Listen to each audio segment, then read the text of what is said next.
Hi, everyone. I'm so excited about interviewing Kim Davis today. She's really a seasoned practitioner in my field. She many things. So I'm going to give you a short introduction. So Kim, she started as a counselor and she's also a certified coach. And then she's also a yoga teacher. So you can imagine she's like many of us, multi-passionate being. And in her last 20 or 30 years, she's done so many things, and I'm sure she's going to tell you more about it in a minute. But I would say a few things really struck me. And as we all know, these interviews, this podcast is really about talking to people who have incredible journey. And I think sharing the story and experience is like, a live class, like a master class. And people can really learn from their own experience, their own transformation, or the day and the courage act they have done. So Kim told me before, and I was so amazed by a few things she did. But when she was 30, she started a charity foundation of World Youth Organization, and they fundraise and they did a lot of charitable acts, and we're going to talk about it in a minute. And she's also one of the first women who live in a Nepal monastery, Western women. So that's also pretty crazy. And I know she's passionate about helping women to begin their business, start a business at the age of 50. So it's, again, you can empower women in different stages in their life. And I was just telling her before how I think women, it's not just maiden, mother, crone, but actually the fourth season, which is maiden, mother, matriarch, and wise women. So we have golden years now when people at the age of 50 or 60, they have a lot of energy. They have done great career, or, they had really a lot to teach and to share. And so for them to start building a business, so becoming a teacher would be really beneficial to other women. So anyway, very excited. Welcome, Kim. I'm so excited to talk to you today. Thank you. Thank you so much for inviting me. I loved your introduction. Kim is a seasoned woman, a well-seasoned woman.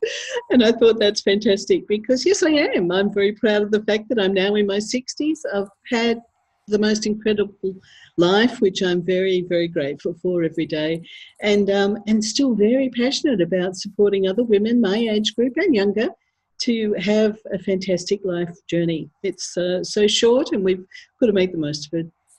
Yes, so I think today I would say the theme is really about women's journey, coming of age. And so it wasn't 25, 30 years ago, or when you were 30, you began working or helping to establish that charity. Can you tell us a little bit more about it? What triggered it? What happened? In a snapshot sort of way? It was relatively young for women to become something sounding so big, or maybe at the beginning wasn't as such, but tell us the journey, how did it come together? Yeah. Look, I'm one of those people who, maybe like many of your listeners, had a dream to change the world, but I wasn't sure exactly how I was going to do that. I wanted to make a difference. I knew that from high school. I had the opportunity in my late 20s to participate on a youth program. It was a youth leadership program. And there was a young man there who stood up and said, I want to take Australian kids overseas to developing countries so they can see how the rest of the world lives.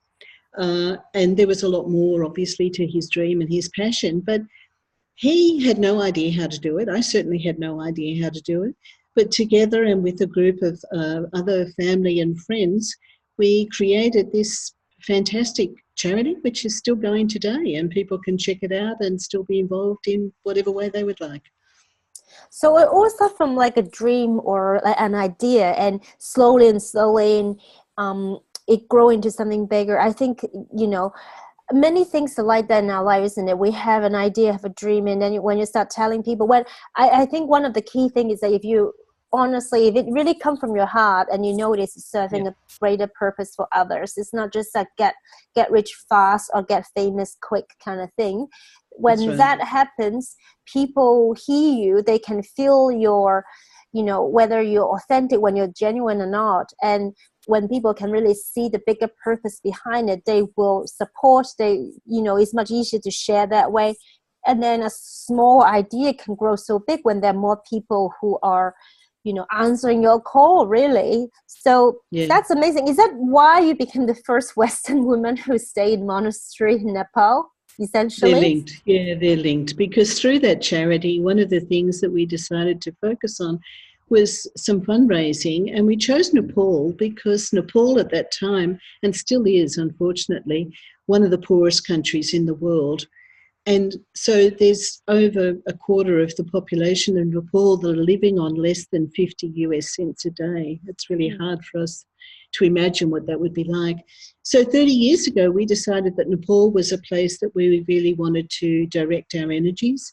And we decided to take lots of young teenagers, early 20-year-olds, to Nepal to work on community development projects, to really get involved in the local issues and support the community members in whatever way they could. And from that, we decided that one of the best things we could do would be to build a school. And you can imagine at the time when we started saying we want to raise money to build a school in Nepal, people thought we were crazy. They had no idea, A, where Nepal was, B, why we would want to, create a school over there. My mother was constantly fending off inquiries from people who were saying, has your daughter become a nun? Has she found faith? And I haven't, and I didn't, although I obviously believe in a greater universe and doing the best we can in the time that we're here. But it was so unusual, I suppose, for a group of people to have this sort of desire to make a difference in that way. But together we did it. We built a school. That school continues today. There's 500 students in that school. And in addition to that, we also built a home for children that were essentially orphans. And that home still is there today, and it hosts 50 children. So when the earthquake happened in Nepal in 2015, a lot of those children were even more disadvantaged than beforehand. So the work continues, and I continue to be really proud of that. I was on the board of directors for 20 years, which again was fairly unusual for a woman in those days. But very, very proud of what I achieved, and great to be able to step back from that and have so many other young women and men stepping up and leading that organisation now and continuing to weave magic. I'm curious to ask you, when you first started this project, 30 years ago or more, whatever, a long time ago, what I'm trying to say, what is sort of the biggest challenge and the same time biggest motivator for you to keep going? Because I want to share with people, when you have an idea, often we are passionate about it, it feels exciting, but then it's like once you answer the call, you go on a venture, but there is a row of trials. So there will be things that, trying to push you away, and you have to be tested, so to speak. So you gain the lesson, and so you go forth. So I want to know, what are the biggest challenge and what are your biggest lessons, and what kept you going at the hardest time? Because the first few years, usually the hardest, because you haven't gotten into that rhythm, or there's a lot of roadblocks. You can clear the path, then you can start building, right? So tell us about that. Yeah, look, I agree with everything you're saying. I think youth has a lot in its favour. I think we weren't really aware of the difficulties that might confront us. We were having fun. We were passionate. We were enthusiastic. We just kept going. It was like a big adventure. Let's just see how much fun we can have with this. Let's just see how many people might want to be part of this. Let's just see how much money we can make. So it was, and I credit Robert wholeheartedly for this. He was also always with that very playful attitude of, this is a game, life's a game, let's have fun. Yes, we're setting out to do some great things, but let's make sure that we're having fun in the process. So in that sense, we didn't get stressed out. We didn't start, fretting and having sleepless nights and worrying ourselves about what was going to work or what wasn't going to work. It was more about, what action can I take today that will make a difference for tomorrow? So a step at a time, a day at a time, right? Pretty much, yeah. And how is it as a woman at that part of the world, like when you're fundraising in the at that stage? Like, what was the most striking thing for you as a woman? What did you see? Like, what did you make out of it? Like, looking back as a woman. From my experience, or in Yes. seeing the women in Nepal? Both. Because Yeah, it's like reflection, isn't it? You feel yeah, something when you see how they were treated and what kind of choices, the voice they have, and you, versus yourself and your way of seeing it. yeah, yeah. I guess for me, I was blown away by the women in Nepal. 30 years ago, they were still very much wearing traditional clothes. They had very strict curfews. They had to have permission from their husbands to do anything, really. Their life was very much focused around being in the home. And yet, some of those women are still my friends today, and they have done some incredible things despite the pressures and the constraints that were placed on them culturally. So, you know, I could tell 100 stories about some fantastic women that I met and continue to work with who are doing great things. And I think that's probably the thing that I've seen most in the countries that I've been in. I'm going to sidetrack slightly, but I've also done some work in Cambodia with one of the women who actually worked with World Youth, this charity. She came through as a young woman and then took the ideas and went to Cambodia and set up a business there called She, which is Support Her Enterprise. And so Celia, as a young woman, is doing amazing things, supporting women to have businesses in Cambodia, which is unheard of. So I guess I've just been very blessed to see women in many different countries finding their feet, finding their passion, and really making a huge difference to their families and their communities. And that's really what lights me up. It's what I love being part of.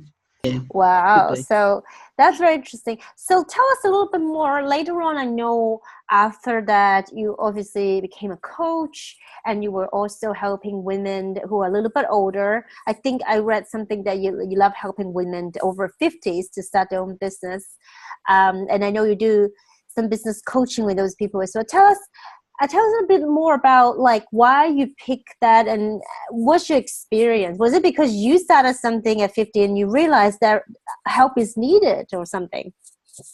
Yeah, it was a bit like that. I've been a career coach for many years, and I was meeting more and more people and working with more and more people in that age bracket, and they were either being retrenched or being made redundant or being offered an early retirement. And many of them were in their early 50s, mid-50s, who still had a huge amount of energy, great health, and were really lost and confused about, well, what do I do next? And I guess because I was seeing so many clients who were in that age group, and also because I started thinking about, okay, well, I'm reaching that age where retirement could be an option. Is that something I choose to do?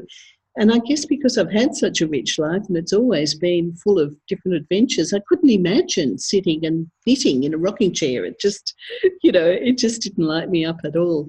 So I really started speaking to and focusing on supporting women particularly, but men as well, who have decided that this is a time in their, late 50s, early 60s, even later, where they may have the money that they've accumulated over the years. They've certainly got the skills, the wisdom, the knowledge, the experience, and it might be that their families have now grown up, they've got time, which they may never have had before, so they can really throw themselves into a business or a social enterprise and really do something meaningful for those last few decades. And that's exciting. A lot of the women I talk to say, I have felt invisible. I have felt like my life is over. I have felt like people want me to put me in a box and tell me just to, watch TV. And there's a real groundswell against that because there's so many more of us now that are still healthy, happy and whole in our 50s, 60s and beyond. Yeah. And I definitely resonate with that. Personally, I do think, I mentioned at the very beginning of the introduction that modern maiden mother crone, it need to be modified because, we have a bit more time. But also, I really sometimes see that as golden years, because when you're over a certain age, you really have some experience. You have tried different things. You kind of know yourself, who you are not better. You're not trying to be anyone else as well. I think that's important. And do you feel invisible and want to become more? It's incredible, and to have permission to allow yourself, it's amazing, and it's very uplifting. And maybe some people never thought they would have achieved so much until they break away from the norm that you finish school, you go and get married or get a job, and you stay in a job, but never really explore what's more out there. And I think that's one of the reasons why I get on my path to become a coach and doing all these things to empower others, because sometimes if you don't allow yourself to have the space, sometimes when they retire, they have the space. So they start thinking. Some people, I think, they recognize that fire earlier, and sometimes people do recognize it, but they just didn't have time or energy, or they were not ready, whatever reason. But then those women you mentioned, they felt like now it's time. And then now the society and people like you and I helping people to bring that out, become who you really meant to be. I do believe everyone have their own unique gifts and talents, but especially experience that you can't, it's not born with. It's that how you actually grow and accumulate through the way you live your life and how you react and respond to things, and then you learn from the lessons, or you don't. But experience is something, it's precious, and it takes time. So I just think that it's incredible that you're helping women at that age group. And also I felt that because you're also a yoga teacher, right? So there's a lot of, I think, philosophy can really apply to business when we look at the way we live and the way we run the business more holistically, would you say? I mean, what kind of influence that you think really brought home when you were, cross-pollinating the things that you learn and do from yoga and business coaching? Yeah, good question. I guess I've been a yoga teacher for almost 20 years, and so I was very accustomed with the practice of it's called a chakra meditation, where essentially you start the day by thinking through each of your chakras and are they aligned, and is there a place that you need to pay more attention so that your day starts in balance.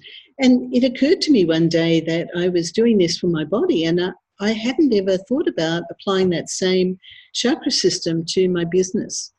So I started thinking about where was the overlap and how could I apply what I knew from my yoga and spiritual practice into my business, because as you mentioned earlier, our businesses are an extension of ourselves, and it's so important that our businesses are also aligned, authentic, connected, all of those aspects that we work so hard to create in our own bodies. Let's create that in our business as well.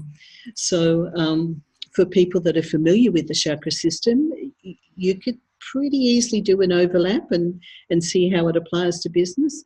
For people that are not, I'm very happy to share some information about that, if and when we've got time. So actually, I think it's really tempting. Let me just give you people a quick snapshot. So with the chakra system, what Kim have shown me before is that you can apply exactly the same in thinking. Instead of your life or your body, you think about your own business. So, give us a key word or key phrases. So for example, the base chakra that we have in our body, when it relates to business, it translates as what it is. It's security, the foundation of your business. What would you say? Yeah, it's the foundation of your business. It's making sure that you feel that you're financially okay to start your business, that you've got the support of your family and friends, that you've got a workspace that you can sit on, those basic things, so that your foundations are nice and firm before you kick off. Yeah, and I think even when you're not starting but you're running it, it's you need to keep going back to, am I making decision because I feel insecure? Am I creating this product really for my customer, or because I think it can sell? Is it really serving the people I meant to serve? Those are questions that you may ask. So let's move up quickly. So what about sacral chakra, as we know it? How do you translate into the business chakra terms? Yeah. Look, I like to think about this as being the systems within the business. So this is the chakra that can cause us angst if we're upset about something. But it's also if we've got our systems in place, if we know what we're doing with our financial systems, with our marketing systems, with our communication systems, then having those systems in place means that we can move freely into fully expressing our business and moving through into a free-flowing expression from a strong foundation, systems that work, and then we move up the system. So what about what we call solar plexus, the yellow chakra? How the yellow chakra, yeah. So I like to see that as being what are our products, what are our services, what is it that we're expressing, what's our creative expression into the world, what's our offering, our service to our clients. It is so important because I love the saying that you cannot be everything for everyone all the time. So whatever business people in, you need to, I know that people want to help everybody in the whole world all the time, but sometimes you have to sort of choose a little bit more specific so you can really tailor something more helpful. And it's the same when you think about that. What exactly is your who are you going to serve? What product are you going to really make to serve that? I mean, I guess, for example, if you want to create clothing, you have to decide sort of what type of customer you want, right? The same with our coaching program. Sometimes we have to get specific so we know we help people in a special needs. So that's really great. So let's move up. Heart chakra. So what's there? Our chakra is very much about our clients. Our relationships with our clients, and sending out the love. Our relationships with our clients, with our friends, with our family, with those people that we surround ourselves with and help us to make our business work. But very much about that authentic expression of respecting and loving and honouring the people that we're working with. So what about throat chakra, about the way we talk to our customer, our copywriting? Yeah, absolutely. The way we talk, this is our, how do we express ourselves in the world? Are we authentic? Are we genuine? Are we just copying a template from somebody else? Or have we actually taken the time to go inside and to reflect on what it is that we want to express? As you said earlier, we all do have a unique contribution to make. So making sure that we're expressing our uniqueness and our particular contribution and really trusting that there's a place in the world for that to be heard. What about then third eye and crown then? Yeah. So third eye is intuition, and it's about trusting your instincts. It's about taking time to reflect and to be really attuned with yourself.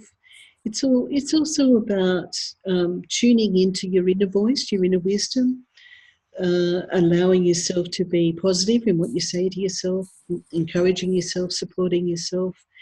And the crown chakra is very much about staying open to opportunities, to inspiration, to connection, to those around you. I've probably, like many people that are listening, have found that sometimes the most extraordinary things just happen without me actually manoeuvring or manipulating or trying for that to happen. It's just been because I've been open and willing to be of service and to see the next opportunity as it presents itself. So how would you describe it? Do you so if someone, say, working in a business or even as working in a business, not necessarily owning the business, but you want to think about where it needs to improve, do you do like a normal meditation, like a chakra scanning, but just put your perspective into my business and therefore look at, is there any area you need adjustment and so forth? Or the other way around could be that you think maybe you're not creating product that really suited for the market, or you sell your customer, or you think your expression maybe not doing so good, so you focus on that chakra. Is it very similar to how you will work with your personal you're nodding your head, so I guess it's a yes. Yeah, absolutely. And look, this is a business model that certainly doesn't work for everybody unless you're comfortable with the chakra idea. I wouldn't impose this on people, because for some people it's quite a foreign idea, and they would think you were a little flaky if you started talking about this system. But for people that understand the strength and the beauty and the power behind it, then I think it's an exceptional tool to work with in exactly the way you talked about. Yeah. Yeah, and when you share with me, what I think it's really cool about this, it's like a holistic system because, we talk about the practical, physical matter, like your systems, like your products or service, things that you sell or the way the foundation is built on. We talk about the practical terms, but then there's also things that will really affect your business success, which is your energy, your clarity. Do you express yourself well enough? Are you really expressing what you really truly want to?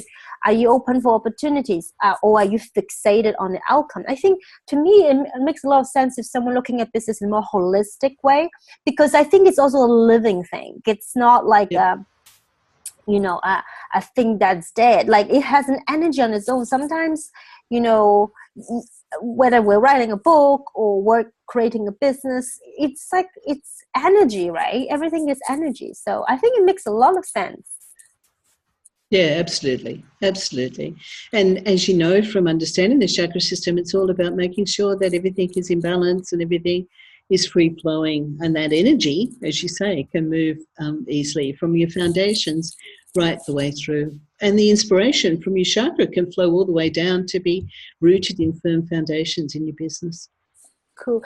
Well, today has been really awesome to talk with you, and we're wrapping up, but I definitely want people to know how to find you, because you talk about, say, helping women at the 50s to start a business, to run a business. You talk about business chakra system, so I'm sure that can help a lot of people. So what is the best way for people to find you? I've actually got two websites. One is for the older group, so the over 50s, and that one's called I Forgot to Retire. So is iforgottoretire.com? That's it. That's it. And the other work with the energy systems is on career and business solutions, SOULUTIONS.com. Okay, that's great. That's easy. And I will also put the link below under the video as well as in the podcast details, so then people can find you. And I just want to thank you. And I love listening to interesting story like yours, and just thinking about that scene, how you and the Nepalese women giggling. I think it's fantastic. That's what life is about: women sharing, empowering each other, and through their own stories, through the experience and tools and tips. So I hope people will enjoy this, and I'm so thrilled. And so thank you so much, Kim. Thank you. Thank you.